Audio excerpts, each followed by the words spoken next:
মধ্যপ্রাচ্যের উত্তাল জলসীমায় দীর্ঘ প্রায় ৯ মাসের স্নায়ুচাপ ও যুদ্ধের অধ্যায় শেষ করে অবশেষে বিদায় নিয়েছে মার্কিন নৌবাহিনীর অন্যতম বড় বিমানবাহী রণতরী ইউএসএস আব্রাহাম লিঙ্কন। ইরানের বিরুদ্ধে চলমান সামরিক অভিযানের কেন্দ্রবিন্দুতে থাকা এই বিশাল ভাসমান দুর্গটি এখন সান দিয়েগোর পথ ধরে নিজ দেশের উদ্দেশ্যে পাড়ি জমিয়েছে। গত বছরের ২১শে নভেম্বর সান দিয়েগোর বন্দর ছেড়ে বেরিয়ে আসার পর থেকে এই রণতরীটি এক মুহূর্তের জন্যও সত্যিকারের স্বস্তির নিঃশ্বাস ফেলতে পারেনি। দীর্ঘ ২৭২ দিনের এই দীর্ঘমেয়াদী মোতায়েন সমুদ্রের বুকে অবিরাম কেটেছে দিনগুলো। মাঝপথে কেবল ডিসেম্বরের শুরুতে গুয়ামে এবং ওমানের রসদ সংগ্রহের জন্য সংক্ষিপ্ত দুবার বিরতি ছাড়া কোথাও নামার সুযোগ মেলেনি প্রায় ৫,০০০ নাবিক ও ক্রু সদস্যদের।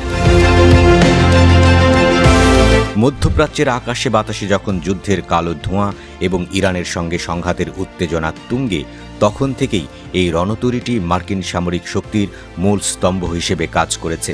প্রতিটি মুহূর্তে শত্রুর সম্ভাব্য হামলার জবাব দেওয়ার জন্য সর্বোচ্চ প্রস্তুত অবস্থায় রাখতে হয়েছিল এই দানবীয় যুদ্ধ জাহাজটিকে। তবে এই দীর্ঘ ও কঠোর অভিযানের আড়ালে লুকিয়েছিল এক অন্য নির্মম বাস্তবসম্মত চিত্র, যা সাম্প্রতিক সময়ে বিশ্ববাসীর সামনে চলে এসেছে। বাহরাইনের মানামায় মার্কিন নৌবাহিনীর একটি অত্যন্ত গুরুত্বপূর্ণ ঘাঁটি ইরানের ভয়াবহ হামলায় ধ্বংস হওয়ার পর সরবরাহ ব্যবস্থায় মারাত্মক বিপর্যয় দেখা দেয়। এই সরাসরি নেতিবাচক প্রভাব গিয়ে পড়ে জাহাজের ভেতরে অবস্থানরত হাজার হাজার নাবিকের দৈনন্দিন জীবনযাত্রার উপর।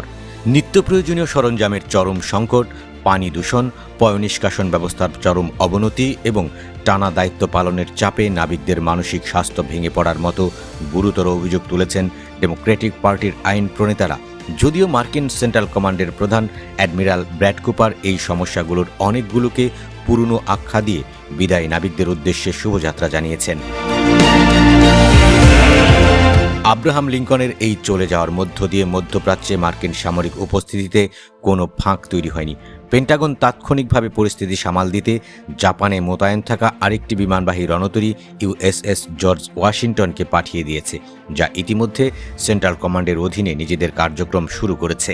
বর্তমানে পারস্য উপসাগরের আশেপাশে মার্কিন নৌবাহিনীর প্রায় ২০টি যুদ্ধজাহাজ কড়া পাহারা বসিয়ে রেখেছে। এর মধ্যে ইউএসএস জর্জ ডব্লিউ বুশ এবং নতুন আসা জর্জ ওয়াশিংটনকে কেন্দ্র করে সক্রিয় রয়েছে দুটি শক্তিশালী ক্যারিয়ার স্ট্রাইক গ্রুপ। এছাড়া উভচর অভিযান পরিচালনার বিশেষ দল এবং প্রেসিডেন্ট ট্রাম্পের কঠোর নির্দেশনায় ইরানের বন্দর অবরোধ কার্যকর করার দায়িত্বে রয়েছে বেশ কয়েকটি ঘাতক ডেস্ট্রয়ার। সব মিলিয়ে এক রুদ্ধশ্বাস ও ক্লান্তিকর অধ্যায়ের সমাপ্তি ঘটিয়ে এখন প্রায় ১৩,০০০ মাইলের দীর্ঘ সমুদ্রপথ পাড়ি দেওয়ার পালা আব্রাহাম লিঙ্কনের বিধ্বস্ত নাবিকদের। ৪ থেকে ৫ সপ্তাহের এই দীর্ঘ জলপথ ভ্রমণ শেষে অবশেষে প্রিয়জনদের সান্নিধ্যে ফেরার প্রতীক্ষায় দিন গুনছেন সেই ক্লান্ত প্রাণগুলো, যারা যুদ্ধের ময়দানে এক নজিরবিহীন মানসিক ও শারীরিক পরীক্ষার মধ্য দিয়ে সময় পার করেছেন।